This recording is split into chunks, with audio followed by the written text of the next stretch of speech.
My family abandoned me to take the luxury cruise I had saved for them, then had the gall to pay the five-figure sum using my emergency credit card. They thought this frail old woman was too simple to check her bank statements, but they soon learned that one single phone call could turn their week of Caribbean luxury into a cold, financially ruined nightmare. Before continuing, write where you are from or what time it is. The verdict landed not in a courtroom, but in a one-sentence text message. My son, Darren, had booked the luxury cruise I had dreamed of for the family, but he had booked it for 4 people, not 5. He had left me behind, and with staggering nerve, he had paid the entire deposit using my primary credit card, the one he was only authorized to use for emergencies. It was an act of profound, deliberate cruelty, a betrayal that cut deeper than any financial loss. My name is Eleanor Vance, and at 71, my heart still held a few precious, stubborn dreams. 5 years had passed since I lost my dear Walter, and the grand adventures we had planned together, the Swiss Alps, the pyramids, felt too vast and lonely to face alone. But the family cruise, the oceanic Crest Island hopper, that was different. That was a tangible legacy, a final magnificent memory for my son, Darren, his wife, Chloe, and my 2 precious grandchildren, Tess and Sam. I imagined us on the deck, the Caribbean sun a balm on our faces, the whole family connected one last time. I had been nurturing this idea like my prize-winning orchids, bringing out the glossy brochures during their increasingly infrequent Sunday visits. "It's my treat," I'd say, my voice warm with genuine hope. A legacy trip from Walter and me. Darren's eyes, the eyes of the enthusiastic boy I remembered, would always light up at the word treat. Chloe, 41, was the powerful tide that steered Darren. She lived for the curated performance of her life on social media, projecting a glamour their actual finances struggled to sustain. When I mentioned the cruise, her thin smile would tighten. "It's a lovely idea, Eleanor, but the right cruise, the right suites. It's frightfully expensive. We wouldn't want to do it halfway. It's all about the photos." Her polite disdain cut like glass. It was always about the presentation, and never the memory. It was during one of these conversations that Darren polished the instrument of my future undoing and slid it across the table. Years ago, after Walter passed, I had made Darren an authorized user on my oldest credit card, an account with a high limit and a flawless 40 years of history. "For emergencies only, Darren," I had told him firmly. "A fall, an urgent need when I can't get to the bank." "Mom," he began that afternoon, leaning in, his tone slick with manufactured confidence. I could see Chloe's telepathic guidance in the way he avoided my gaze. "You know what would be smart? We need to book the premium Emerald Suite now, before the window closes. That cabin locks today, and the rewards points on your card are fantastic. We can put the whole thing on there, get the cashback bonus, and I'll just pay you back in installments from my year-end bonus. It's just a smarter way to manage the cash flow, Mom." The pressure was palpable. He introduced a new microclock, the Premium Suite Lock. I felt instantly old-fashioned, out of my depth. It was a massive amount of money to put on credit. But he was my son, successful, and persuasive. The small knot of unease in my stomach tightened, but I pushed it down. "All right, dear," I said, agreeing to the new financial arithmetic. "As long as it's for the cruise, for all of us." That agreement sealed the trap. The following weeks were a slow-motion study in evasion. My excited calls were met with weary sighs from Chloe. "All that snorkeling and ziplining, Eleanor," she'd said.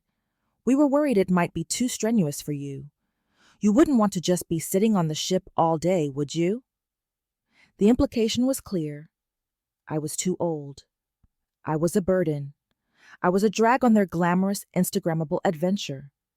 I tried to ignore the hushed phone calls that ended abruptly when I entered the room, the secretive glances that passed between them. I was weaving a beautiful illusion of family togetherness, while they were already knitting a cold, hard lie behind my back. The killing blow came 6 weeks later, in late October.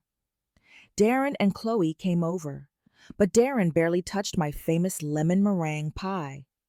"Mom," he started, refusing to look at me, taking his cue from Chloe's tight, almost imperceptible nod. "We've looked at the numbers, and with the market being what it is, it's just not a good time. We're going to have to postpone. Maybe next year." It was a flimsy, obvious lie. But Chloe was the one who drove the knife in, patting my hand with her cold, perfectly manicured fingers. "It's a blessing in disguise, Cora. A cruise is a lot. All that heat, the walking. You'll be much more comfortable with the quiet staycation at home. We just want what's best for you." The saccharine concern was worse than open hostility.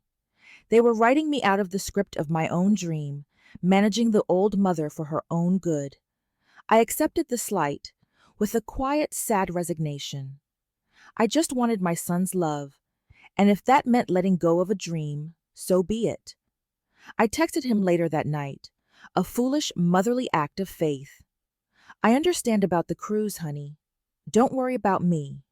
Just wanted you to know that the emergency credit card is still in your wallet, just in case anything ever happens. Love, Mom." I thought they were at home, saving money, postponing. I had no idea they had booked the cruise weeks ago, the very day after Darren convinced me to let him use my card. I had no idea they were already in paradise, enjoying the very thing they had convinced me would kill me. The silence was the only thing that felt normal. I assumed they were busy, caught up in their demanding lives, 40 minutes away.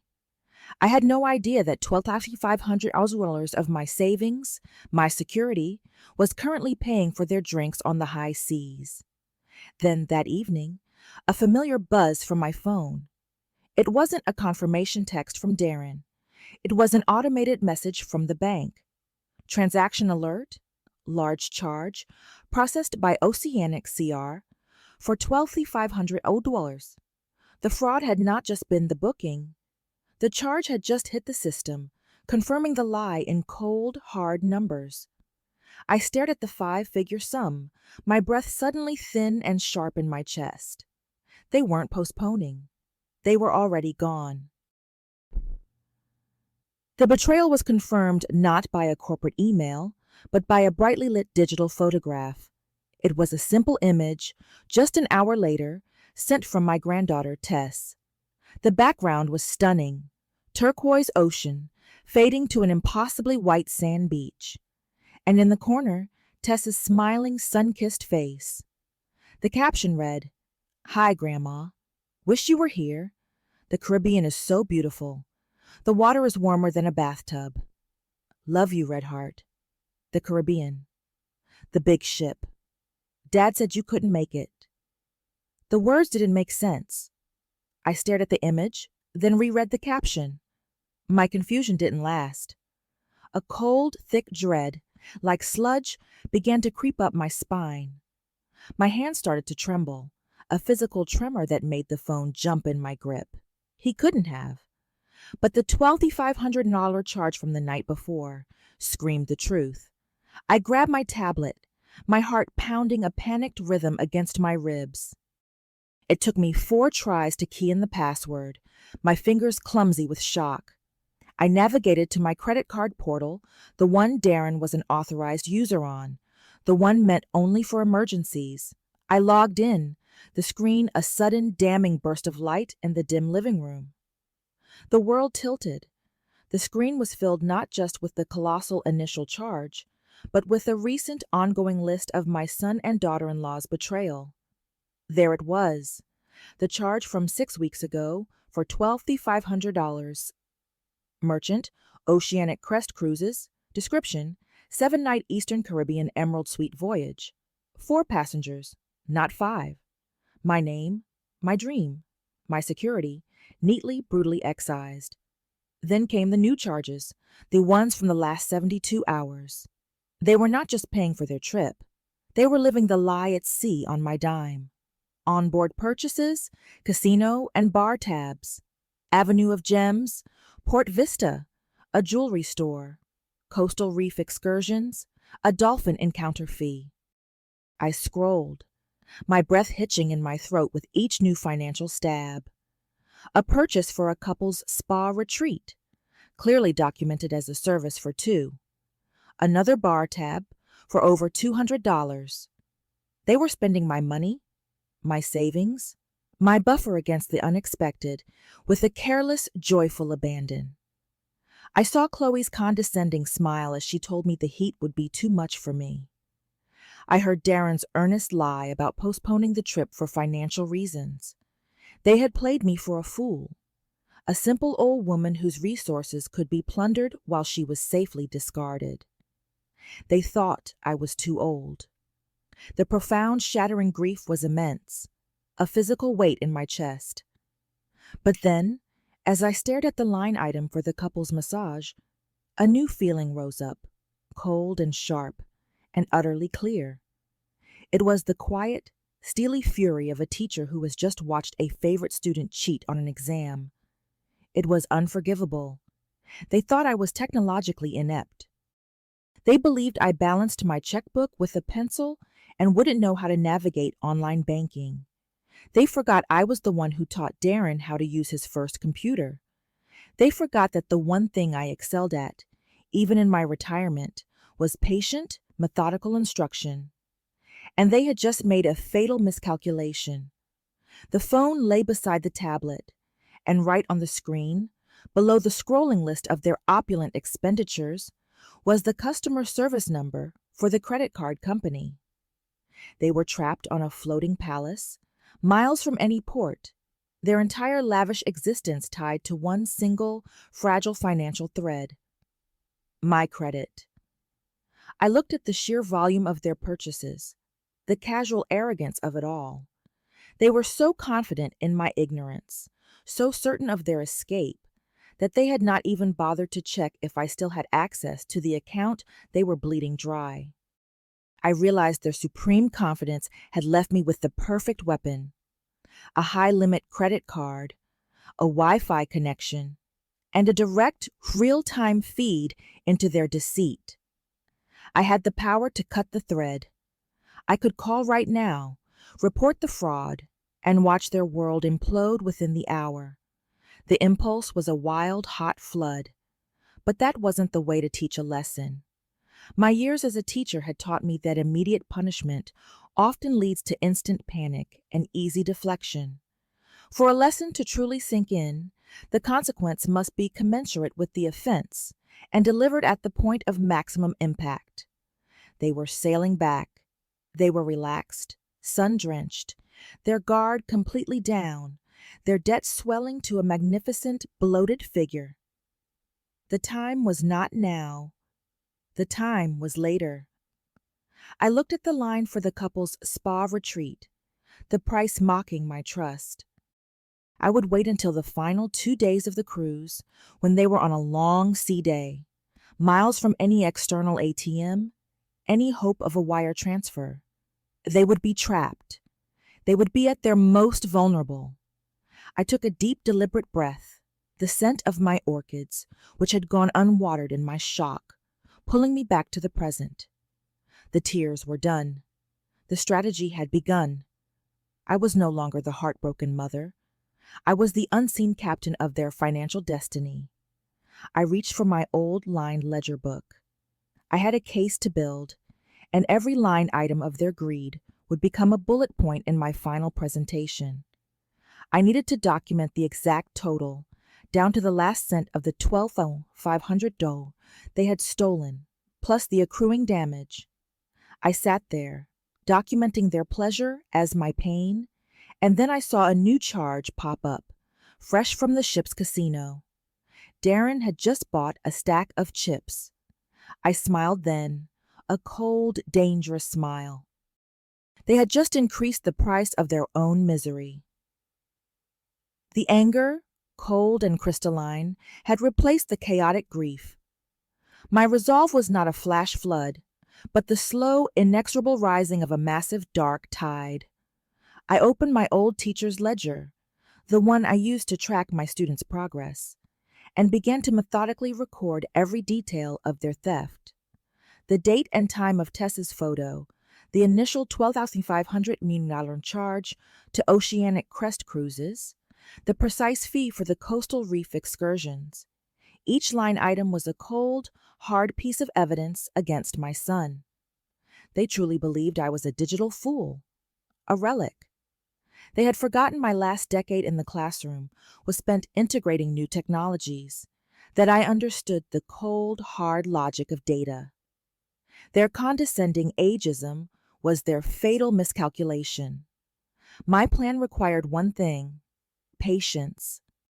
They were, at this moment, likely enjoying a sunset cocktail on the top deck, utterly unaware that their luxury prison was already surrounded. If I canceled the card now, the chaos would be contained. Darren might have enough on his secondary accounts to scrape by. That was not the lesson I intended to teach. The revenge needed to be served ice cold, striking at the moment of their maximum public exposure and maximum debt. I focused on the cruise itinerary I had obsessively bookmarked weeks ago, the one I had planned to share with them. I noted the 2 long sea days separating the last port of call from the final return. That was the window.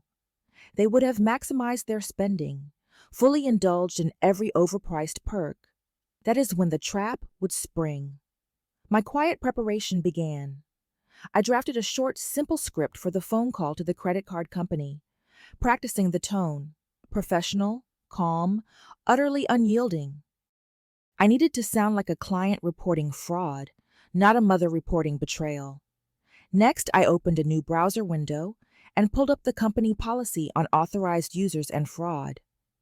I needed my words to be razor sharp. I knew that mentioning the key phrase, elder financial abuse, would instantly escalate the case beyond a simple lost card and bring in the specialized fraud department, guaranteeing a hard freeze and a deep dive into the transaction history. Then came the second layer of security. I called my phone provider and arranged for a temporary block on Darren's number. I wanted complete control over the timing of our next communication, preventing any frantic, preemptive call that might derail my strategic calm. My peace was non-negotiable. The strange sense of power in my quiet actions was intoxicating. I was no longer Eleanor Vance, the heartbroken widow. I was the strategist, the architect of consequences. Every click, every notation in my ledger was an act of reclamation. The next morning, the first crack in their perfect facade appeared, not on the cruise line, but right here in my quiet suburban street. I was tending to my prize orchids, a necessary act of returning order to the world, when a familiar voice chirped over my fence. "Eleanor, isn't this early for your hydrangeas?" It was Mrs. Petrova, the nosy neighbor from across the street. Mrs. Petrova was Chloe's close friend, an active member of Chloe's carefully curated social circle, and a woman whose entire existence seemed tied to gathering and disseminating neighborhood gossip. She was, in short, a social pressure multiplier. I turned, my face a carefully composed mask of serene pleasantness. "Why, Agnes? It's a bit early for the hydrangeas, yes. Just getting a head start on a few things." Agnes leaned conspiratorially over the fence, her eyes wide with false concern. "Oh, I just saw Chloe's post. That turquoise water.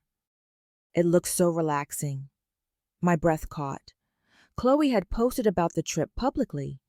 The betrayal was now social. "Post?"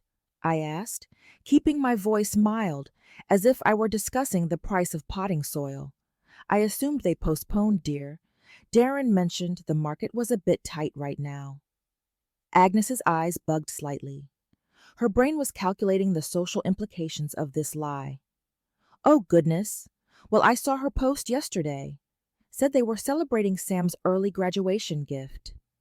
A private deck suite. I assumed you'd be with them, Eleanor. You seemed so excited about that $12,500 trip. She had used the exact figure I had recorded in my ledger. Chloe had flaunted the cost of my stolen dream to her friends. The rage was white hot, but I smiled faintly, the perfect mask of the disappointed but dignified elderly mother. That's fascinating, Agnes, I replied, clipping a dead leaf with surgical precision. Well, I do wish them a marvelous time. It sounds like they needed it. Agnes hesitated, clearly realizing she had just delivered a piece of explosive, contradictory information. She tried to backtrack, mumbling something about cell service on the high seas. I cut her off with gentle finality. I'm afraid I'm rather busy right now, Agnes. Do let me know when Darren and Chloe return. I believe we have some important financial matters to discuss. I watched Agnes retreat, her head spinning with new material for her next phone call. She had confirmed two things. The cruise was now public knowledge, and Chloe had shamelessly lied to her entire social network, pinning the lie on market conditions. My financial problem was about to become a social one for them. I went inside and picked up the ledger. I began practicing my fraud script aloud, the words gaining a cold, hard edge. Yes, David. I need to report a series of significant fraudulent charges on my account, all originating from Oceanic Crest Cruises. My son was an authorized user, but this expenditure was non-emergency and a clear case of elder financial abuse. The words felt heavy, final. I had given myself a 48-hour deadline to make the call. That was the time I calculated they would reach the final sea day. I would make the call at precisely 2 p.m. on Friday. The following morning, a small discreet cardboard envelope arrived from the credit card company. Inside, wrapped in simple white paper, was my replacement card, activated and ready. It was a thick slab of cold, new plastic. Its arrival confirmed that the old card, the one currently tied to my son's floating prison, was now nothing more than a ghost. I held the new card, a weapon in my hand, and the countdown began. I made the call exactly on Friday afternoon, 2 days before their planned return, precisely at 2 p.m. I brewed a cup of strong Earl Grey tea, settled into my favorite armchair, and dialed the number on the back of the ghost card. My heart was thumping a steady, deliberate rhythm, not of fear, but of anticipation. Thank you for calling Cardholder Services. A cheerful, utterly impersonal voice answered, This is David. How can I help you today? Hello, David, I said, my voice smooth and as cool as the porcelain cup I held. My name is Eleanor Vance. I need to report a series of significant fraudulent charges on my account, and I need to have my card frozen. Immediately. David, bless his unflappable corporate heart, switched instantly to professional alert. I understand, Ms. Vance. I just need to verify a few details. Can you confirm the last 4 digits of your social security number and your billing address? I rattled off the information. Then came the first predictable hurdle. I see a significant charge here, Ms. Vance, from about 6 weeks ago, for $12,500 billed to Oceanic Crest Cruises. The account records show that this charge was made by your authorized user, Darren Vance. Can you confirm that this specific transaction was unauthorized? This was the pivot point. I couldn't simply say yes, because Darren would argue that I had verbally agreed to the charge. I had to redefine the nature of the expense. David, I interrupted, my voice sharp but controlled. I am reporting the entire booking, including the initial $12,500 charge and all subsequent onboard charges, as unauthorized expenditure. Mr. Vance was designated to use this card only for my medical or financial emergencies. He informed me this trip was postponed. He used the card to book a luxury trip for himself, his wife, and the grandchildren, deliberately excluding me, the primary cardholder, and financing the voyage with funds designated for my security. I paused, then delivered the trigger phrase, my tone flat with controlled outrage. David, this constitutes a clear case of elder financial abuse. I need a hard freeze on this card, and for your fraud department to open an investigation immediately. The effect was instantaneous. The cheerful corporate rhythm snapped. Understood, Ms. Vance? I am placing an immediate hard freeze on this account. I have tagged the case as high priority, elder abuse, and this will be routed directly to our specialist team. They will be reviewing the transaction pattern, especially the subsequent onboard charges from the cruise line, which will now be declined. I had won the first battle. The floodgates were closed, the water pressure building on the other side. David confirmed the freeze and the cancellation of the old card. We have already shipped your replacement card, which should arrive. It has arrived, David, I cut in. I am holding it now. I need to know how long it will take for the cruise line to be notified of the decline. It's real time, Ms. Vance. The next time they attempt a charge, it will be declined. The onboard account is now invalid. I hung up, a strange, breathless lightness in my chest. It was done. The mechanism of consequence was running, miles away on the open sea. I imagined Darren and Chloe at that exact moment. They were on the second to last sea day, the longest stretch of water between ports, blissfully unaware of the financial black hole that had just opened up beneath their feet. I didn't have to imagine the chaos for long. About 40 minutes later, my phone vibrated with a text message notification, not from Darren, because I still had his number temporarily blocked, but from the credit card company's automated fraud line. Fraud alert, recent charges declined. Oceanic Crest Cruises, Leo Deck Bar, and Avenue of Gems, Port Vista. The Deck Bar, always a place of casual entitlement. The high-end jewelry store, Chloe's weakness. They had started their afternoon spree, and the system had already slammed the door shut. They were likely still in denial, thinking it was a momentary glitch, a computer error on the ship's ancient network. But the declines would continue. The denial would shatter. I allowed myself a small, satisfied smile. It was a cinematic moment, a single text message on a quiet afternoon, shattering a multi-$1,000 illusion thousands of miles away. My quiet living room was the epicenter of a financial earthquake. I knew the purser's office would handle the initial shock, but the real panic would come later, at the captain's dinner, the pinnacle of the social hierarchy for which Chloe lived. I began to anticipate the call from Darren, the one that would inevitably come from the ship's ridiculously expensive satellite phone after the purser had humiliated them. I knew the tone he would take, frantic, self-pitying, and accusatory. He wouldn't apologize. He would demand I fix his mistake. I had the 48-hour deadline for the fraud team review, a period during which I knew the silence from me would drive them mad. I went to my desk and pulled out a small, old photograph of Walter and me from our honeymoon, young and full of trust. The grief of losing him was still sharp, but the grief of losing Darren had been replaced by a cold clarity. The trust was gone. The $2,500 was still a huge loss on paper, but I felt stronger than I had in years. They thought I was too old. Now, they were about to learn that my generation understood the quiet power of due process and a meticulously documented record. I had flipped the power switch, and the lesson was about to begin.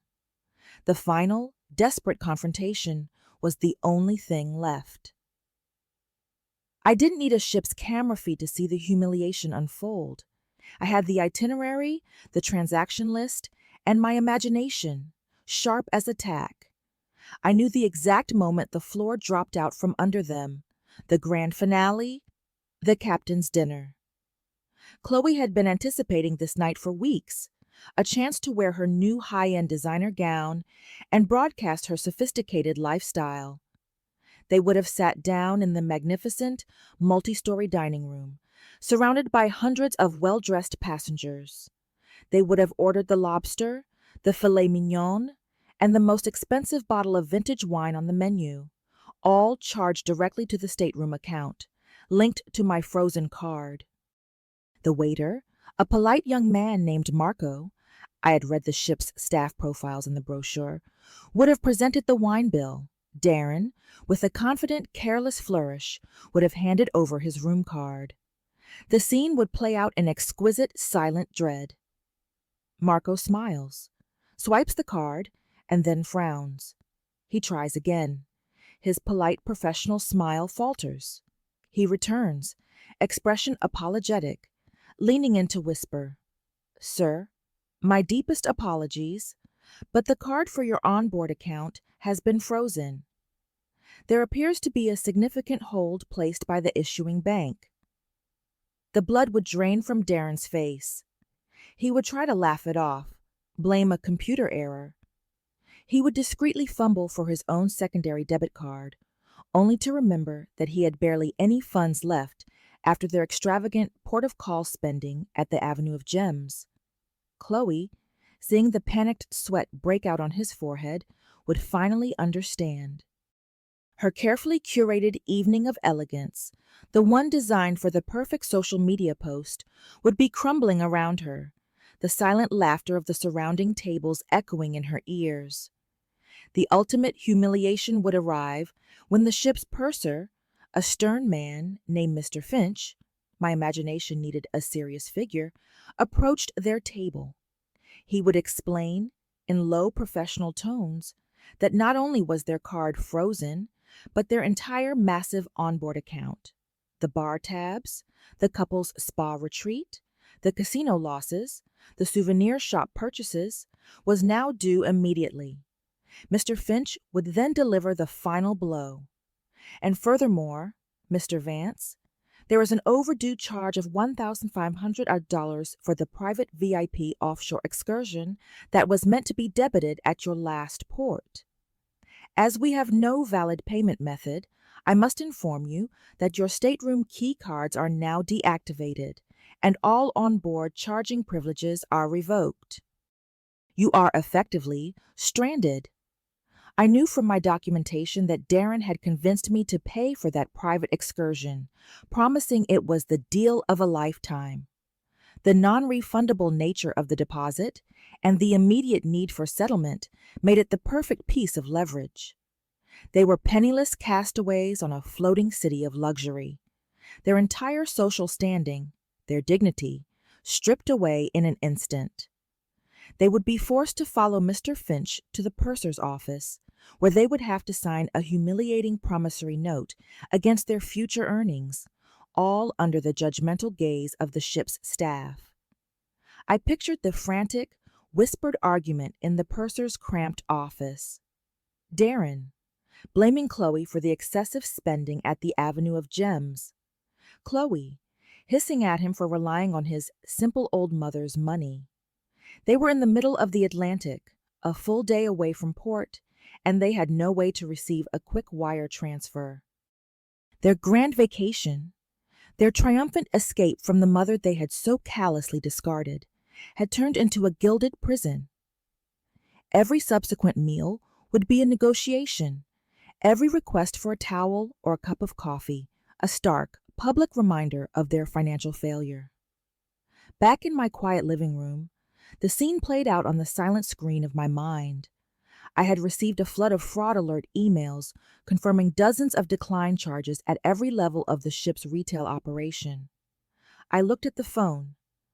My block on Darren's number was still active, but now a long, strange international satellite connection number flashed repeatedly on the screen. The charge for that call alone, the ridiculously high per-minute rate, would be steep. They had deemed it an emergency. I picked up the phone, not to answer, but to check the cost of the last 5 seconds of ringing. The price was exorbitant. They were paying an absurd amount for the privilege of failing to reach me. I watched the screen flicker, the insistent, desperate ring echoing in the silence. The panic was their problem. My peace was absolute. I let it ring until the call finally dropped. I knew Darren would try again from the ship's only public payphone, perhaps. He would call until his voice cracked and his desperation was total. The cost of that persistent calling, I noted in my ledger, was an added expense to their mounting bill. I knew the moment they would find a way to circumvent the block or find a new line. I had to be ready. The phone rang again, an entirely new satellite sequence. I looked at the caller ID, then down at the picture of Walter on my desk. I picked up the phone, a slow, calculated breath escaping my lips. This time, I would answer. I let the satellite line ring 3 times, enjoying the per-second charges ticking up across the vast, indifferent ocean. I let the silence hang, savoring the moment before I spoke, picturing Darren's face, sweaty, frantic, staring out at the beautiful, worthless ocean. "Hello," I said, my voice placid, calm as the surface of a summer lake. "Thank God. Mom, you have to help us." It was Darren, his voice a frantic, high-pitched squeak of pure panic, barely recognizable. "It's a nightmare. Your credit card has been frozen. They've cut us off from everything. They're treating us like criminals. We can't even buy a bottle of water. You have to call the bank. You have to tell them it's a mistake." I paused, letting the static of the satellite connection emphasize the distance between my quiet living room and his expensive humiliation. "A mistake, Darren?" I replied, my voice cool and even, the tone of a retired teacher addressing a troublesome student. "I don't believe there's been any mistake. I was informed of a series of highly suspicious, unauthorized charges on my account, all originating from a cruise ship in the Caribbean." I could hear the sharp, hysterical sound of Chloe's voice in the background, muffled but high-pitched. "What did she say? What did she say?" "Fraudulent," Darren stammered, the word tasting like ash in his mouth. "Mom, that was us. That was the family cruise, the one we talked about." I let out a slow, controlled sigh that carried perfectly through the line. "Oh, that one," I said, the phrase dripping with an icy sweetness. "The one you told me was postponed because it was too expensive. The one Chloe felt would be too strenuous for me to handle. The one you decided to take my grandchildren on without me, using my credit card. The one meant for emergencies, to secretly fund the entire trip." The quiet, stilly fury I had been cultivating for 2 days finally broke through. "Yes, Darren," I stated, my voice hardening like steel. "That is the very definition of fraud.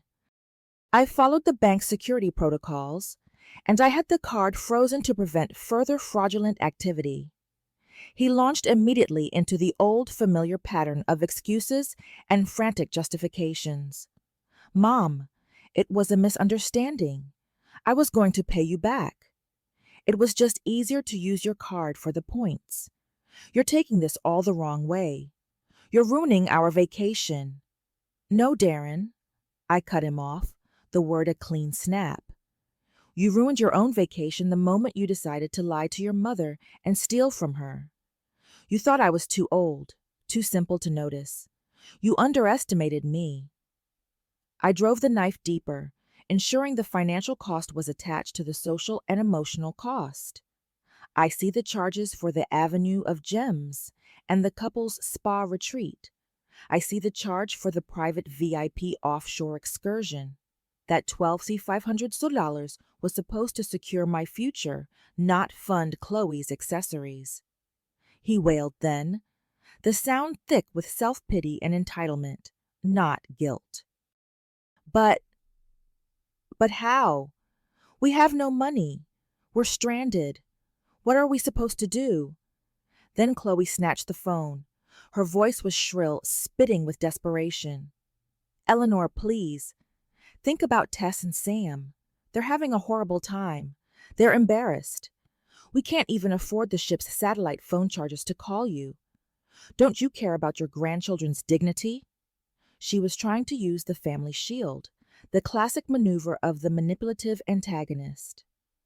My mind immediately flashed to Tessa's smiling photo and the lie Darren told her. "Dad said you couldn't make it, that you were feeling under the weather." I tightened my grip on the handset, refusing the emotional blackmail. "Chloe," I said, addressing her directly, my voice dropping to a dangerous whisper. "I care deeply for Tess and Sam, which is why I was willing to spend my legacy savings on a trip for all of us. You and Darren chose to write me out of their memory. You and Darren will now be responsible for teaching them a crucial lesson, that actions have consequences. This is the arithmetic you chose." I shifted the blame back to its origin, refusing to take responsibility for their current predicament. "Darren is a grown man of 44. You are both successful people," you assured me. "This sounds like an emergency, darling. You are always so good at finding a solution." There was silence on the line, total and complete. I could hear their fast, ragged breaths. I knew they were calculating their options: the purser's office, the promissory note, the ultimate call of shame. They were trapped. "I suggest you find a solution," I repeated, a final note of serenity entering my voice. And with that, I hung up the phone. The final lesson was delivered. The quiet of my living room after I hung up was immense, broken only by the soft hiss of the cooling kettle. My hand still tingled from the vibration of the frantic, abandoned call. I had taken back control. The immediate panic was over, replaced by the deep satisfaction of knowing the consequence was total. The following day, Saturday, was the last full day of their miserable, gilded imprisonment at sea. I did not need to be there to understand the logistics of their escalating disaster. First, they would have to confront the purser, Mr. Finch, again. The humiliation had only just begun. The cruise line would not accept a promissory note easily. They would demand a concrete wire transfer. This meant one thing: Darren and Chloe had to make the call of shame. They had to involve an outside party. They had a choice: Darren's long-suffering uncle or Chloe's parents, the Prescotts. Given Chloe's obsession with appearances, she would prefer to keep the financial precarity within her own family, however painful. The consequence would escalate from private betrayal to social exposure. I imagined the satellite call to the Prescotts' meticulously maintained home. "Mother, Father, I'm so sorry to call like this. We've had a banking issue, a glitch with the old card, Eleanor's card.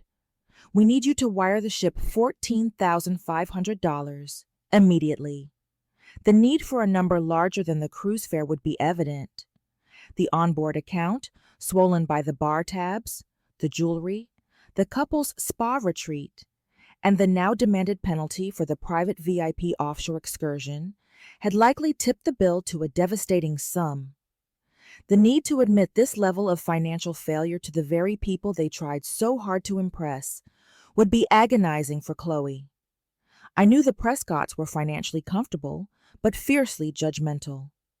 The shame of being stranded, penniless, at the captain's dinner would be permanently cemented in family lore. This was the social justice I had not planned, but which I fully intended to exploit. I decided to confirm this step. I opened my email and found the automated response from the credit card fraud department. They had already sent me a detailed, itemized list of charges for my records. The total amount in question, including the initial $12,500 and all the onboard accruals, was indeed close to that figure. They had spent my entire year's buffer in a week. I spent the rest of the day in productive silence, tending my orchids. They seemed to respond to the renewed order in my life, their colors suddenly brighter. I was no longer Eleanor the victim, but Eleanor the arbiter of consequence. On Sunday morning, they docked. Their return was not triumphant, but a shame-faced retreat.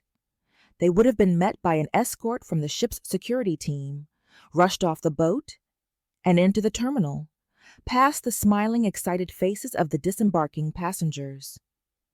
My first confirmation of their return came not from a panicked call, but from the neighborhood's social pressure multiplier.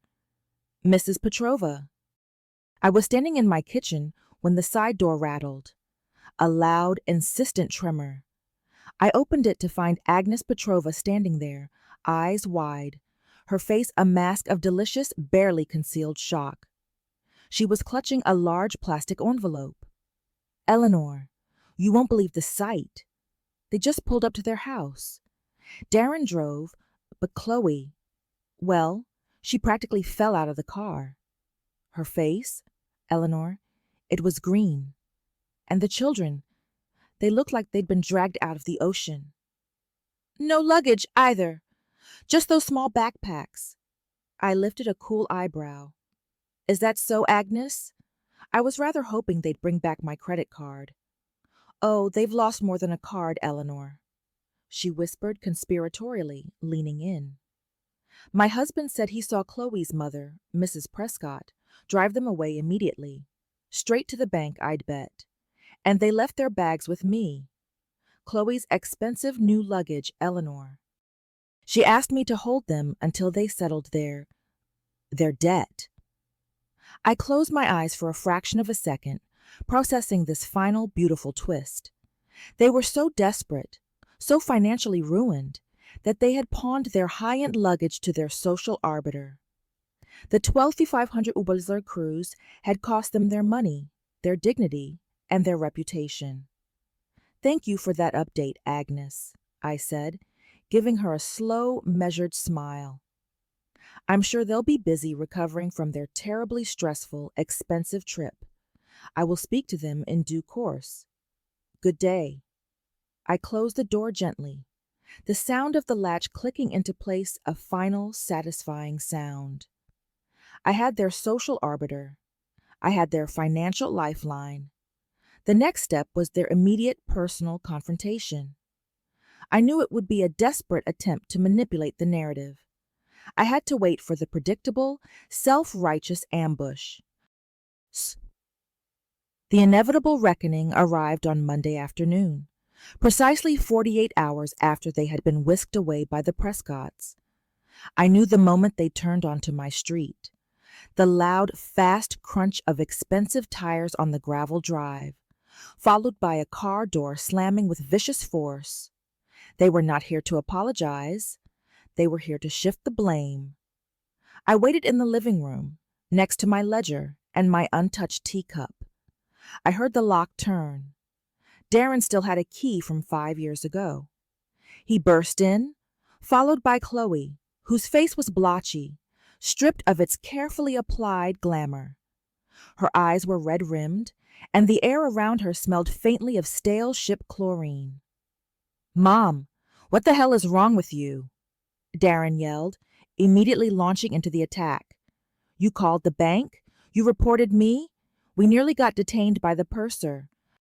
We had to call Chloe's parents and tell them everything." "You are welcome to sit down, Darren," I said calmly, pointing to the armchair opposite mine. "And no, I did not report you. I reported a criminal act, elder financial abuse by an unauthorized user." Chloe stepped forward, her hands clenched. "It was not abuse, Eleanor. It was a temporary loan. We told the purser everything. We told him you knew about the cruise, but you were just being stubborn and trying to control us. We are demanding you call the bank right now and reverse the fraud report, or we will sue you for financial distress and defamation." This was the escalation I expected, the threat of legal action, and the weaponization of the truth, that I knew of the cruise, but not the terms. "Defamation?" I repeated, reaching for the remote. I pressed play, and the room was suddenly filled with a loud, frantic, high-pitched squeak. It was a recording I had discreetly made of Darren's desperate satellite call from Friday. "We have no money. We're stranded. What are we supposed to do?" I turned the volume down slightly. That, Darren, is the sound of a 44-year-old man who stole $12,500 from his retired mother and realized he was trapped.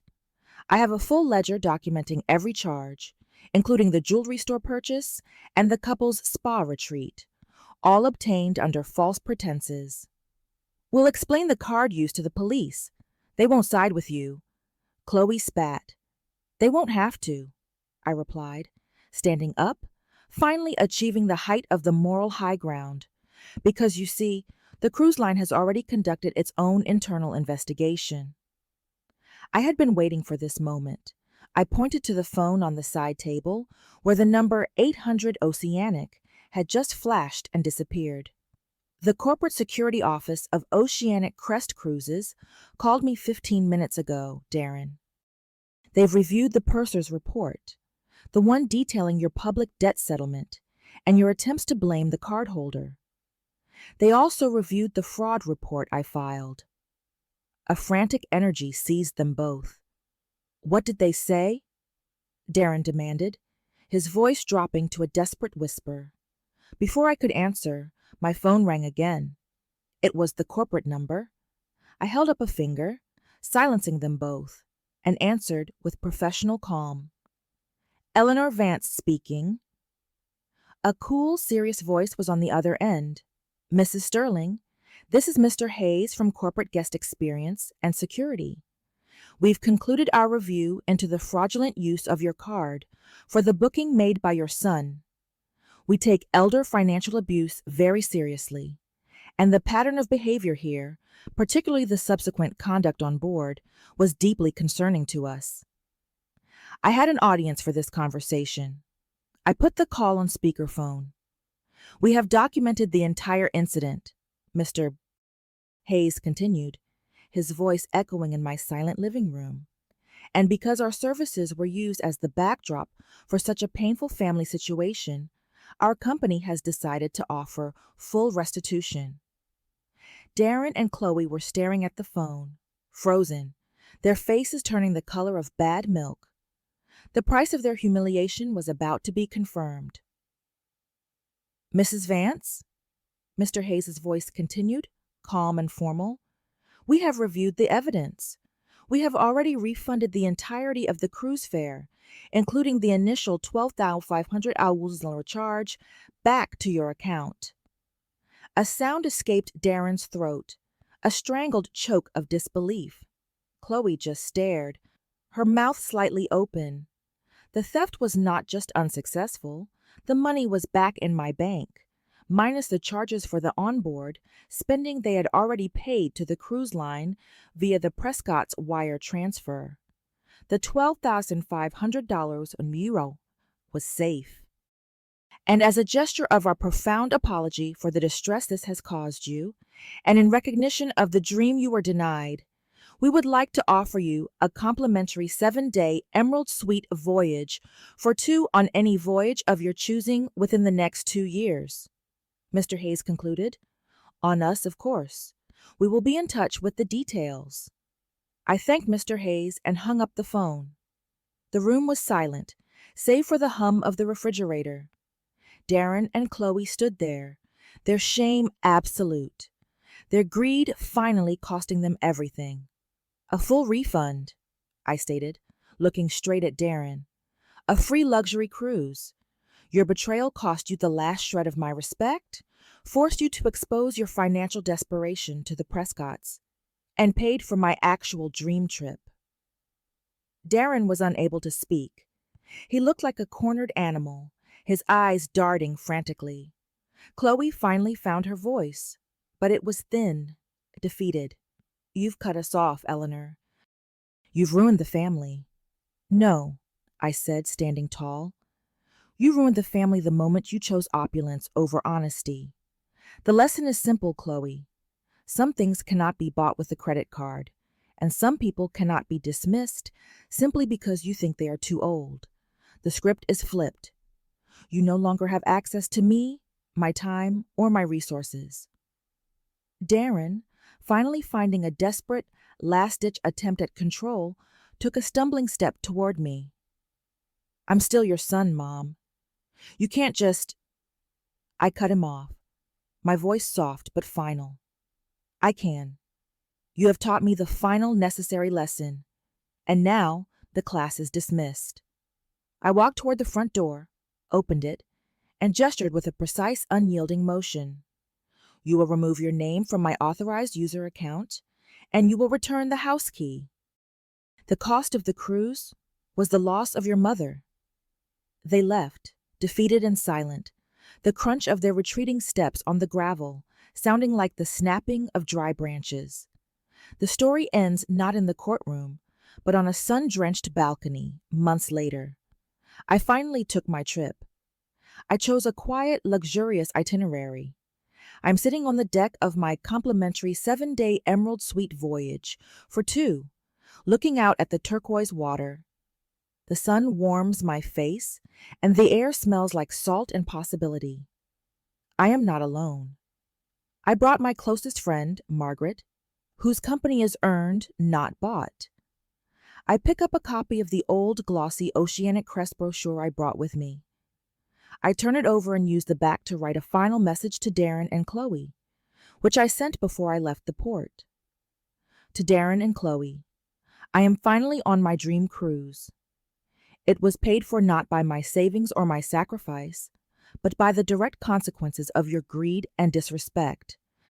The journey is sweeter than any dessert they could ever serve on this ship. I set the brochure down. The peace is absolute. I am vindicated, whole, and free. I look out at the beautiful, boundless ocean, and I realize the greatest legacy Walter left me was not the money, but the clarity to recognize the difference between love and entitlement. And I finally got the luxury trip I deserved. The lesson was learned. The debt was settled. The sun is perfect. If this story resonated with you, leave a like and consider subscribing. You can also drop any comment below, even just one word. Maybe tell me where you're watching from, or what time it is right now. Sometimes one word is enough to say you were here.